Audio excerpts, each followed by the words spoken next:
লাখ টকা অৰ্থাৎ এতিয়াৰ পৰা চৰকাৰী কৰ্মচাৰীসকলে আপোন ঘৰ আঁচনিৰ জৰিয়তে 30 লাখ টকা পৰ্যন্ত বেংকৰ পৰা চৰকাৰৰ জৰিয়তে ঋণ ল'ব পাৰিব। একাংশ কৰ্মচাৰীয়ে আমাক আহি আপত্তি দিছিলে যে আমি আগতে 15 লাখ টকা পালোঁ, কিন্তু নতুনসকলৰ কাৰণে আপোনালোকে 30 লাখ কৰি দিলে, গতিকে আমাকো আৰু 15 লাখ টকা ঋণ লোৱাৰ সুবিধা দিয়ক। গতিকে চৰকাৰে আজি কেবিনেটত সিদ্ধান্ত লৈছে যে যি 37,277জন হিতাধিকাৰীয়ে চৰকাৰী কৰ্মচাৰীয়ে পূৰ্বতে 15 লাখ টকা আপোন ঘৰ আঁচনিৰ জৰিয়তে ঋণ লৈছিল, তেওঁলোকে এতিয়া 30 লাখ টকালৈকে অৰ্থাৎ আৰু 15 লাখ টকা বেংকৰ পৰা ঋণ ল'ব পাৰিব আপোন ঘৰ আঁচনিৰ অধীনত। ইয়াৰ পিছত আজি কেবিনেটে এটা সিদ্ধান্ত ল'লে যে আমাৰ 3খন প্ৰপ'জ ৰিজাৰ্ভ ফৰেষ্ট আছিল। এই তিনিওখনে তিনিচুকীয়া জিলাত আছিল। এখন হ'ল তালপথাৰ প্ৰপ'জ ৰিজাৰ্ভ ফৰেষ্ট, দ্বিতীয়খন হ'ল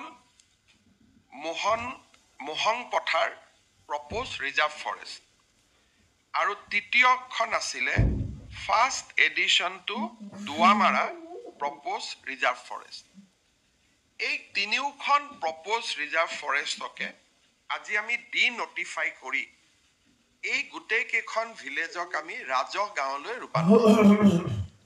ইয়াৰ ফলত ইয়াত বসবাস কৰি থকা লোকসকলে এতিয়াৰ পৰা ভূমি পট্টা পাব পাৰিব। মই আকৌ এবাৰ কৈছোঁ যে তালপথাৰ PRF, মোহন পথাৰ PRF আৰু ফাৰ্ষ্ট এডিশ্যন টু দুৱাৰমাৰা PRF, এই তিনিওখনে তিনিচুকীয়া জিলাৰ ইয়াত 20,000তকৈও অধিক লোকে বাস কৰি আছে। প্ৰপ'জ ৰিজাৰ্ভ ফৰেষ্ট থকাৰ কাৰণে তেওঁলোকে ইমান দিনে মাটিৰ পট্টা পাব পৰা নাছিল। আজি আমি এই গোটেই তিনিখন প্ৰপ'জ ৰিজাৰ্ভ ফৰেষ্টক আমি ফৰেষ্টৰ পৰিৱৰ্তে বা সংৰক্ষিত বনাঞ্চল কৰাৰ পৰিৱৰ্তে এই তিনিওখনকে আমি ৰাজহ গাঁৱৰ মৰ্যাদা দিবলৈ সিদ্ধান্ত লৈছোঁ। ইয়াৰ ফলত এই প্ৰপ'জ ৰিজাৰ্ভ ফৰেষ্টসমূহত বাস কৰি থকা লোকসকলে মাটিৰ পট্টা লাভ কৰিব পাৰিব। এইটো এটা যথেষ্ট ডাঙৰ সিদ্ধান্ত। বহু দিনৰ পৰা মানুহখিনিয়ে কষ্টত আছিলে। যোৱা 26 জানুৱাৰীত ডিব্ৰুগড়ত গণৰাজ্য দিৱসৰ পতাকা উত্তোলন কৰাৰ সময়ত মই দুটা গুৰুত্বপূৰ্ণ ঘোষণা কৰিছিলোঁ। এটা মই এতিয়া ক'ম, এটা অলপ পিছত কৈছোঁ। এটা মই কৈছিলোঁ যে আমি অসমত অনতি পলমে department of innovation, department of startup, department of incubation, বিশেষকৈ ষ্টাৰ্টআপসকলৰ কাৰণে এটা সুকীয়া বিভাগ আমি গঠন কৰিম। 26 জানুৱাৰীৰ গণৰাজ্য দিৱসৰ সিদ্ধান্ত অনুসৰি বা মোৰ ঘোষণা অনুসৰি কেবিনেটে আজি department of innovation, incubation and startup নামেৰে অসম চৰকাৰৰ এটা নতুন বিভাগ খুলিবলৈ সিদ্ধান্ত গ্ৰহণ কৰিছে। আৰু বিত্ত বিভাগক অহা বছৰ বাজেটত এই বিভাগটোৰ বাবে 100 কোটি টকাৰ বাজেট আবণ্টন কৰাৰ বাবে নিৰ্দেশ দিছে, যাতে ৰাজ্যখনত আমি ষ্টাৰ্টআপসকলৰ মাজত এটা ইতিবাচক পৰিৱেশ নিৰ্মাণ কৰিব পাৰোঁ। আৰু মই ভাবোঁ যে এই ষ্টাৰ্টআপৰ ওপৰত হোৱা বিভাগটোৱে অসমৰ যুৱ শক্তিক এটা নতুন উদ্যমিতা আৰু আত্মনিৰ্ভৰশীলতাৰ এটা নতুন পথ দেখুৱাবলৈ সক্ষম হ'ব।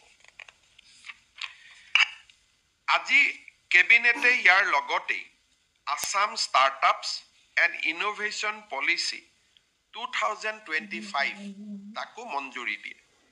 ইয়াৰ ফলত অসমৰ ষ্টাৰ্টআপসকলে চিডবি ভেঞ্চাৰ কেপিটেল ফাণ্ডৰ লগত অসম চৰকাৰৰ যি বুজাবুজি আছে তাৰ পৰা বেংকত লোন ল'ব পাৰিব।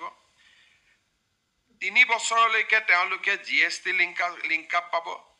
মাছি এই শিতানত 20,000 টকা প্ৰতি মাহত তেওঁলোকে চৰকাৰৰ পৰা সুবিধা পাব। প্ৰুফ অফ কনচেপ্ট পৰ্যায়ত 10 লাখ টকা, 25 লাখ টকা পাইলট পৰ্যায়ত আৰু 50 লাখ টকা স্কেলিং আপত তেওঁলোকে চৰকাৰৰ পৰা স্কেলিং আপৰ ক্ষেত্ৰত চৰকাৰৰ পৰা বিত্তীয় সহায় পাব। এটা কনচেপ্ট আনিলে 10 লাখ টকা পাব যেতিয়া প্ৰুফ অফ কনচেপ্ট আনিব। সেই প্ৰুফ অফ কনচেপ্টটোক আমি পাইলট পৰ্যায়লৈ লৈ যাবৰ বাবে 25 লাখ টকা দিম আৰু 25 লাখ টকা পোৱাৰ পিছত তেওঁলোকে যেতিয়া আৰু উদ্যমিতাৰে কাম কৰিব, স্কেল আপ কৰিবৰ কাৰণে নেক্সট লেভেলত লৈ যাবৰ বাবে আৰু 50 লাখ টকা আমি তেওঁলোকক বিত্তীয় সাহায্য দিম। Without bank interest, without loan, এইটো গ্ৰান্টিন এইড হ'ব।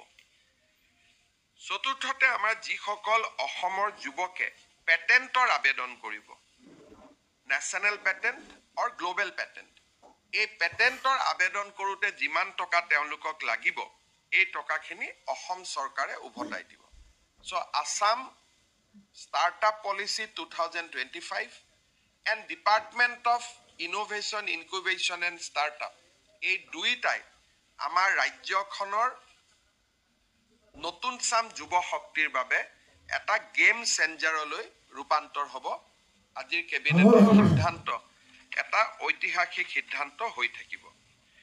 আপোনালোকে জানে যে আমি অসমত এডভান্টেজ আছাম 2.0 অহা 25 আৰু 26 তাৰিখে অনুষ্ঠিত কৰিম। এই এডভান্টেজ আছাম কনক্লেভখন যাতে সফল হয়, তাৰ বাবে কেবিনেটে আজি Assam aerospace and defence manufacturing policy 2025 মঞ্জুৰি দিছে।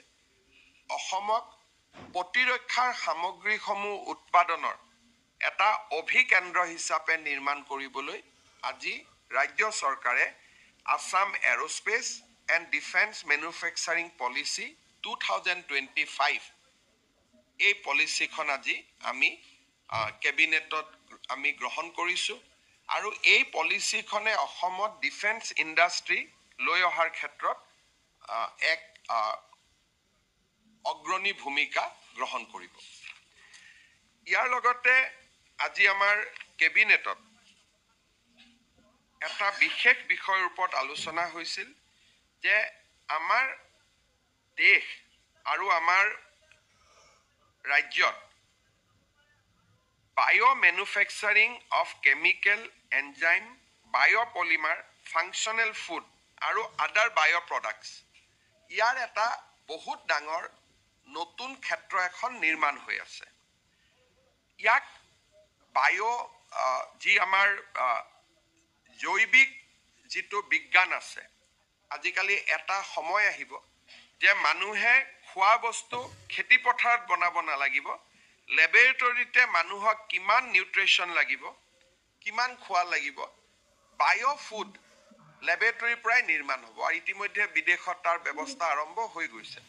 প্ৰধানমন্ত্ৰী নৰেন্দ্ৰ মোদী ডাঙৰীয়াই এই বায়'পলিমাৰ, বায়' মেনুফেকচাৰিং অফ কেমিকেল, এনজাইম, আজিকালি আপোনালোকে এটা শব্দ শুনিছে প্ৰ'বায়'টিক, মানুহে যি মানুহক এণ্টিবায়'টিকৰ বিপৰীতে প্ৰ'বায়'টিক্স লাগে, এই গোটেইবিলাকৰ ওপৰত ইতিমধ্যে ভাৰতে বিশাল গৱেষণা কৰিছে, আৰম্ভ কৰিছে আৰু মোদী ডাঙৰীয়াই ৰাজ্যসমূহক ইয়াৰ ক্ষেত্ৰত আগভাগ ল'বলৈ আহ্বান জনাইছে। ভাৰতৰ কোনো ৰাজ্যই এই ক্ষেত্ৰত আগবঢ়াৰ আগতেই আজি আমাৰ কেবিনেটত আছাম একশ্যন প্লেন অন বায়' E3, যাৰ জৰিয়তে আমি এণ্টাৰপ্ৰেনিয়াৰ্ছ, ৰিচাৰ্চাৰ্ছ আৰু একাডেমিক ইনষ্টিটিউটসমূহক আনিব পাৰোঁ আমাৰ লগত, তাৰ কাৰণে আজি আমি এটা একশ্যন প্লেন নিৰ্মাণ কৰিছোঁ। আৰু এডভান্টেজ অসমৰ সময়ত এখন বিদেশী ৰাষ্ট্ৰকে ধৰি ভাৰতৰ বৈজ্ঞানিক সংস্থাসমূহৰ লগত এই জৈৱিক জগতখনত উদ্যোগ স্থাপন কৰাৰ দুখন ভাল MOU হোৱাৰো সম্ভাৱনা আছে, যোনে অসমত এটা গোটেই অসমৰ প্ৰতি মানুহৰ দৃষ্টিভংগীটোৱে সলনি কৰি পেলাব। আজি আমাৰ কেবিনেটত আমি যোৱা কেবিনেটত গাঁৱৰ মহিলাসকলক 10,000 টকা দিবলৈ মুখ্যমন্ত্ৰীৰ মহিলা উদ্যমিতা অভিযান গ্ৰাম্যক অনুমোদন কৰিছিলোঁ। আজি আমি মুখ্যমন্ত্ৰীৰ মহিলা উদ্যমিতা অভিযান নগৰীয়াক অনুমোদন কৰিছোঁ। এই আঁচনিখনৰ জৰিয়তে নগৰ অঞ্চলৰ 2 লাখ মহিলাই 10,000 টকা কৰি চিড মানি আৰু ভৱিষ্যতে বেংকৰ লোন পোৱাৰ পথ প্ৰশস্ত হ'ব। আমাৰ ৰাজ্যত 39টা আমি ডিষ্ট্ৰিক্ট নিৰ্মাণ কৰিছিলোঁ, সমজিলা নিৰ্মাণ কৰিছিলোঁ। আৰু ইতিমধ্যে সমজিলা আয়ুক্তসমূহে দায়িত্বভাৰ গ্ৰহণ কৰিছে। এইবাৰ গণৰাজ্য দিৱসৰ পতাকাও সমজিলাসমূহত উত্তোলিত হৈছে। বিধায়ক আন্তাইত ফাণ্ড সংসদ পুঁজিৰ ব্যৱহাৰো সমজিলাসমূহতে আৰম্ভ হৈছে।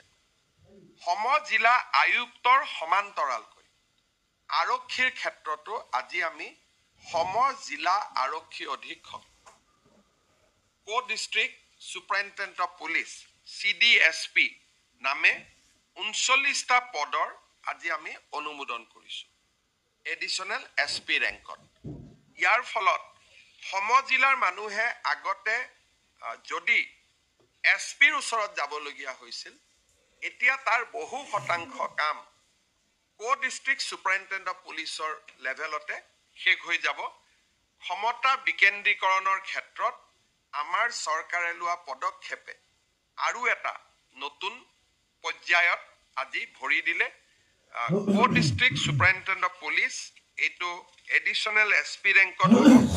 এতিয়াৰ পৰা আমাৰ ৰাইজে মেল মিটিং সভা সমিতি পাতিবৰ কাৰণে আৰক্ষী অধীক্ষকৰ ওচৰত যাব নালাগে। সমজিলা আৰক্ষী অধীক্ষকৰ পৰ্যায়তে এই কামবিলাক হ'ব। পুলিচ ভেৰিফিকেশ্যন, বিভিন্ন ভেৰিফিকেশ্যনছ, এই গোটেইবিলাক সমজিলা আৰক্ষী অধীক্ষকৰ পৰ্যায়তে শেষ হ'ব। আৰু সমজিলাত থকা থানাসমূহৰ ওপৰত সমজিলা আৰক্ষী অধীক্ষকৰ কৰ্তৃত্ব থাকিব। আজি আমাৰ কেবিনেটত মিছন বসুন্ধৰা আবেদনৰ তাৰিখ ৰাইজৰ বিশেষ অনুৰোধত, এইবাৰ মই ডিব্ৰুগড়ত যাওঁতে বহুত ৰাইজে মোক অনুৰোধ কৰিছিলে, আমি শেষবাৰৰ বাবে 15 ফেব্ৰুৱাৰীলৈকে বৃদ্ধি কৰিছোঁ। লগতে আমি আপোনালোকে জানে যে 3টা প্ৰজন্মৰ প্ৰমাণ বসুন্ধৰাৰ কাৰণে schedule tribe, schedule caste, T tribe আৰু গোৰ্খা লোকসকলে দিব নালাগে। কিন্তু মৰাণ আৰু মটক সমাজৰ পৰাও মোৰ ওচৰত প্ৰতিনিধিত্ব আহিছিলে যে আমাকো 3টা প্ৰজন্মৰ প্ৰমাণ পত্ৰ দিয়াৰ আওতাৰ বাহিৰত ৰাখিব লাগে। আজি আমি কেবিনেটে কোচ ৰাজবংশী, মৰাণ, মটক, চুতীয়া আৰু আহোম সম্প্ৰদায় বা আহোম জনগোষ্ঠীৰ লোকসকলক মিছন বসুন্ধৰা আঁচনিৰ বাবে প্ৰয়োজনীয় 3টা প্ৰজন্মৰ আবেদনৰ পৰা তেওঁলোকক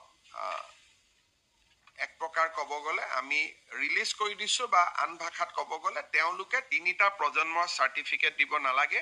ST SC আৰু গোৰ্খা তথা টি গাৰ্ডেনৰ লোকে যেনেকুৱা সুবিধা পাইছিল তেনেকুৱাই সুবিধা তেখেতসকলেও ল'ব পাৰিব। কোচ ৰাজবংশী, মৰাণ, মটক, চুতীয়া, আহোম সম্প্ৰদায়ে এতিয়াৰ পৰা আৰু 3টা প্ৰজন্মৰ চাৰ্টিফিকেট তেওঁলোকে দিয়াৰ প্ৰয়োজনীয়তা নাথাকিব। ডিব্ৰুগড়ৰ কেবিনেটত আমি আৰু এটা সিদ্ধান্ত লৈছিলোঁ যে ধৰ্মীয় উপাসনাস্থলী 25,000 ধৰ্মীয় উপাসনাস্থলীলৈ আমি 3 লাখকৈ টকা অনুদান হিচাপে আগবঢ়াম। এই আঁচনিখন ৰূপায়ণৰ কাৰণে আজি কেবিনেটে 600 কোটি টকাৰ অনুমোদন দিয়ে। আৰু এই আঁচনিখনৰ জৰিয়তে আমি অসমৰ 25,000 নামঘৰ মন্দিৰলৈ আমি 3 লাখকৈ টকা আগবঢ়াম। 1.5 লাখ টকা প্ৰথম কিস্তি, দ্বিতীয় কিস্তি 1.5 লাখ টকা।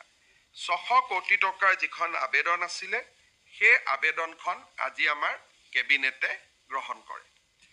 ডিব্ৰুগড়ত গণৰাজ্য দিৱসৰ পতাকা উত্তোলনৰ পিছত মোৰ 3য়টো ঘোষণা ডিব্ৰুগড়ৰ বিধানসভা আৰু বিধানসভাৰ অধিৱেশনৰ ওপৰত আছিলে।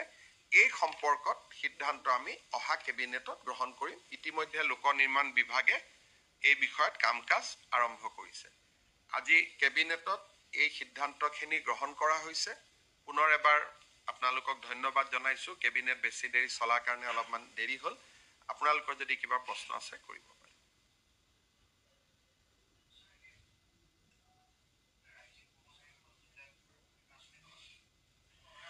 এটেচমেণ্ট থাকিলে জিলাসমূহৰ খুব অসুবিধা হয়।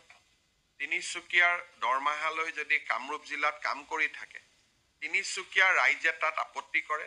বিশেষকৈ ইয়াকে লৈ কাৰ্বি আংলং, ডিমা হাছাও, উজনি অসমৰ জিলাসমূহৰ ৰাইজৰ এটা ক্ষোভৰ সৃষ্টি হৈছে। কাৰণ মেক্সিমাম কৰ্মচাৰীয়ে তিনিচুকীয়া, ডিব্ৰুগড়, লখিমপুৰ, ধেমাজিত পোষ্টিং লৈ বা পদ থকাৰ পিছত তেওঁলোকে গুৱাহাটী আৰু কামৰূপ জিলাত তেওঁলোকে এটেচমেণ্টত আছে। আৰু ইয়াক লৈ এক প্ৰকাৰ গণ বিক্ষোভৰ আৰম্ভণি হৈছে। বহুত জেগাত মানুহ নাই। ক'ত আছে? বোলে এটেচমেণ্ট লৈ জালুকবাৰীত আছে, এটেচমেণ্ট লৈ পলাশবাৰীত আছে। আৰু তাকে লৈ ব্যক্তিগতভাৱে মানুহে মোকেই বেয়া পাইছে যে মুখ্যমন্ত্ৰীয়ে নিজৰ গৃহ জিলালৈ কৰ্মচাৰীসকলক লৈ গৈছে বুলি। সেইকাৰণে এতিয়া সকলো এটেচমেণ্ট হ'ব, কিন্তু পৰ্টেল আছে। কোনোবাই যদি ট্ৰেন্সফাৰৰ কাৰণে আবেদন কৰে, পৰ্টেলৰ জৰিয়তে আবেদন কৰিব। মোৰ অগোচৰে হৈ আছিলে, আমাৰ মন্ত্ৰীবিলাকৰো অগোচৰে হৈ আছিলে। গতিকে আমি ডাইৰেক্টৰ হেল্থ ছাৰ্ভিচৰ ওপৰত ডিপাৰ্টমেণ্টেল একশ্যন ল'ব দিছোঁ। এইবিলাক তলৰ পৰ্যায়তে হৈ যায়, কোনেও গমো নাপায় বা আপোনালোকেও নিলিখে। এনেইতো আমাৰ চ'ৰ্চ আপোনালোকে লিখিলে আমি গম পাওঁ, আপোনালোকে এইবিলাকৰ ওপৰত বৰ বেছিকৈ নিলিখে। সেইকাৰণে কথাবিলাক আমি গমো পোৱা নাছিলোঁ। এইবাৰ আমি তিনিচুকীয়া, ডিব্ৰুগড়ত এতিয়া আমি এটা নতুন কাম আৰম্ভ কৰিছোঁ, সমষ্টি ভিত্তিক আমি ৰিভিউ লওঁ। এতিয়া মই যেতিয়া ডিব্ৰুগড়ত